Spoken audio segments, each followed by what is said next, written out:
안녕하세요. 하루하나입니다. 자, 오늘 살펴볼 질문은 여러분들의 함수 의존도에 대해서 설명해 드리려고 하는데, 질문은 이런 내용을 좀 선택을 했어요.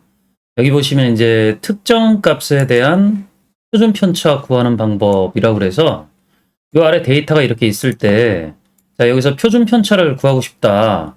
그럼 우리가 이제 보통 표준 편차를 구해주는 함수 같은 것들이 있긴 하잖아요. 자, 어떤 것들이 있냐면 스탠다드 디비에이션이니까 자, 이런 함수가 있죠. 자, 그리고 이제 실제 이제 이 함수들이 스탠다드 디비에이션만 있는 것들이 아니라 디비에이션 t 이렇게 있죠.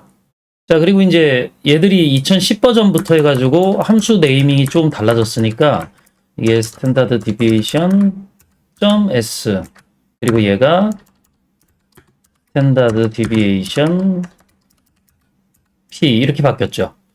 실제 이제 이 위쪽에 요 스탠다드 디비에이션이라고 하는 요 함수하고 .s 요 함수들이 여러분들이 갖고 있는 데이터가 전체 데이터가 전수조사된 게 아니라 표본, 그러니까 샘플 가지고 이제 샘플인 경우에 사용할 수 있는 함수고, 요 아래쪽에 뒤에 이제 p가 붙는 요 함수들이 전수조사한 경우에 사용할 수 있는 표준 편차 함수죠.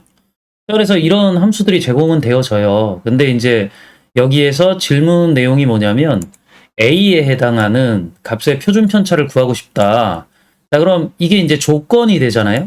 조건이 되는데 그럼 우리가 기존에 count if든지 sum if든지 뭐 이런 함수들을 보면 뒤에 이런 if가 붙어가지고 여러분들이 원하는 조건을 설정할 수 있도록 되어져 있는데 실제 이런 식의 이제 뒤에 if가 붙는 함수들이 엑셀에는 많이 없죠.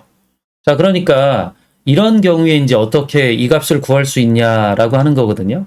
물론 뭐 여기에 있는 이런 함수들하고 if 함수하고 이렇게 결합해가지고 요 지원되지는 수식들은 아니니까 배열 수식을 이용할 수 있으면 되겠죠. 배열 수식을 이용하거나 뭐 365나 2021 버전에서는 동적 배열이 지원되어지니까 좀 더 빠른 계산 결과 값들을 얻겠지만 좀 수식 작성 자체가 쉬운 건 아니에요. 자, 그러니까 이런 것들을 이제 우리가 그럼 수식 없이 해결할 수 있는 방법이 있냐? 있죠. 많이 있어요. 자, 그러니까 이제 제가 처음에 얘기 드렸듯이 너무 수식만으로 많은 문제들을 해결해 나가시려고 그러면 여러분들이 공부를 해 들어가는데 시간들이 꽤 오래 걸려요. 그런 부분들에 대해서 한번 설명해 드리려고 이 예제를 선정한 거죠. 파일을 올려주셨기 때문에 이 파일 가지고 이제 설명을 해드릴 거예요. 파일을 열어가지고 한번 살펴보면, 자, 아래쪽에, 자, 이렇게 데이터가 있고요. 자, 그리고 위에 이렇게 ABCD에 해당하는 결과값들을 얻고 싶어 하세요. 표준 편차 값을 얻고 싶어 하는 거죠. 제가 복사해서 여러 가지 방법을 보여드릴 거기 때문에 여기도 한번 이렇게 만들어 놓고 작업을 한번 해볼게요. 일단 전통적인 방법이죠. 전통적인 방법에서는 일단 함수를 쓰시려고 할 거니까 우리가 수식을 쓰려고 그러면 보통 이제 샘플인 경우가 많기 때문에 이 함수를 쓰거나 이 함수를 쓰셔야죠. 요 .s가 붙는 함수는 2010 버전부터 쓸 수 있는 함수이기 때문에 2010 이상이면 이 함수를 쓰시는 게 좋고요. 그 이하면 그냥 이 함수를 쓰시는 게 좋죠. 자, 일단 제가 이렇게 이용해서 작업을 하려고 그러면 얘는 보통 사용 방법이 여기에 범위가 나오거든요. 여기에 범위가 나와가지고 이 범위 안의 숫자에 이게 샘플이라고 했을 때 표준 편차 값을 구해줘요. 자, 근데 우리가 이제 여기에다 조건을 붙이려고 그러면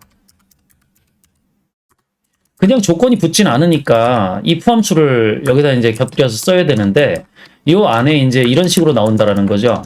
일단 여러분들이 확인하려고 하는 범위가 있겠죠. 조건에 해당하는 범위요. 그러니까 여기에서는 지금 A열에 있는 이 항목일 거예요. 항목 범위가 될 거고 얘가 여러분들이 원하는 항목이 되져야 되겠죠. 이게 조건이 나오겠죠. 자, 이 조건을 만족할 때 여러분들이 표준 편차를 구할 여기가 표준 편차를 구할 범위가 이렇게 나타나 주면 자, 그리고 이렇게 닫고 이 수식은 이제 배열 수식이니까 기본적으로 2019 버전까지는 컨트롤 쉬프트 엔터 키를 눌러서 입력을 하셔야 돼요. 그 이상 버전에서는 그냥 엔터키 눌러도 결과가 나오기 때문에 문제가 없으니까 일단 이 방법만 알고 있으면 우리가 원하는 결과값을 얻는 데는 어렵진 않겠죠. 일단 한번 작성을 해보면은요. 제가 여기에다가 수식을 한번 입력을 해볼게요.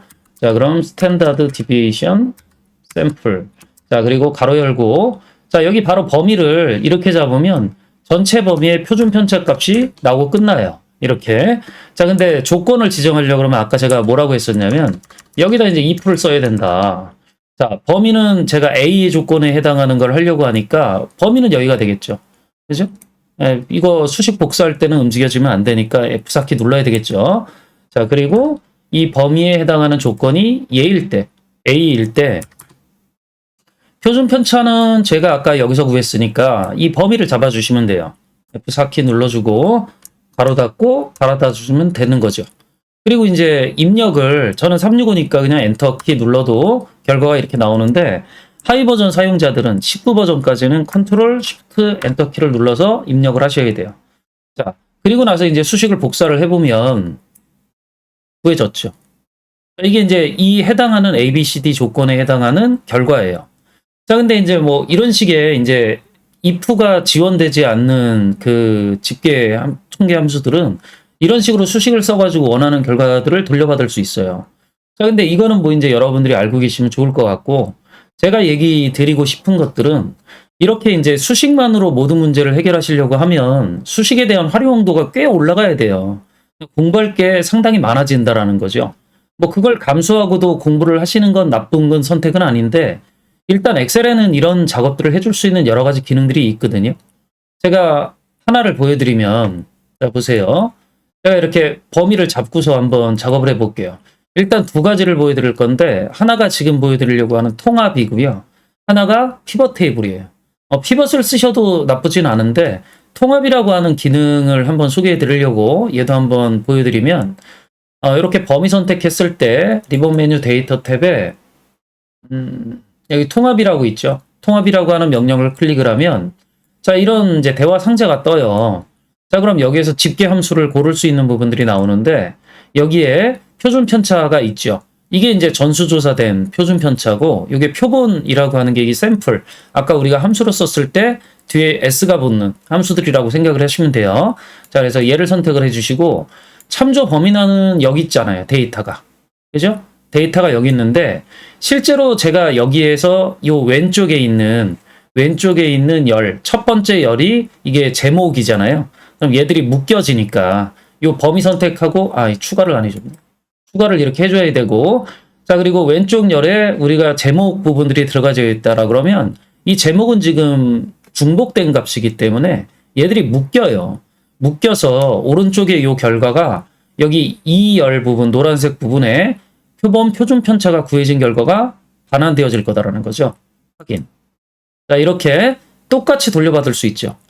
자, 물론 이걸 이제 피벗 테이블로도 할 수 있으니까 제가 여기 왼쪽에 있는 자, 이 표범위 선택을 하고 리본 메뉴 삽입 탭에 피벗 테이블 명령 누르고, 자, 그럼 얘를 어디다 만들 거냐? 기존 워크시트에 제가 여기다 만들어 볼게요.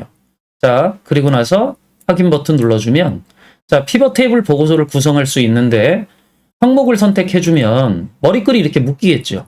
자, 그리고 결과를 클릭을 하면 이게 값 영역에서 집계가 되어질 건데, 기본 집계 함수가 합계거든요. 자, 그럼 이 부분, H 원셀 부분의 머리글 영역을 더블 클릭해보면 여기에는 이렇게 표준 편차라고 하는 게 존재하죠. 확인 눌러주면 바로 결과 나오죠. 자, 그래서 이미 이제 엑셀에도 꽤 많은 기능들이 존재해요. 실제 이런 것들을 처리할 수 있는 기능들이 꽤 많이 제공되어지다 보니까 우리가 굳이 꼭 수식을 써야 되는 상황이 아니다라고 하면, 그러니까 계산 결과값을 얻어야 되는 게 목적이다라고 하면, 이런 이제 통합이나 피벗이나 이런 좋은 기능들을 이용하시는 것들이 좀 더 시간적으로 절약이 되어질 수 있는 부분들이 있다라는 거죠. 그래서 우리가 제가 처음에 얘기 드렸듯이 모든 것들을 함수만으로 푸시려고 하면 여러분들이 힘들어져요. 그래서 우리가 리본 메뉴 데이터 탭에 또는 삽입 탭에 또는 여러 가지 기능들이 이 탭에 어떤 것들이 존재하는지, 이 어떨 때 쓰면 좋은지 이런 것들을 이해하시면서 엑셀 프로그램을 이용하시면 좀 더 업무적으로 도움을 얻어 가실 수 있겠죠. 오늘은 여기까지 설명드리고 다음에 다른 주제 가지고 다시 만나 뵙도록 할게요. 수고하셨습니다.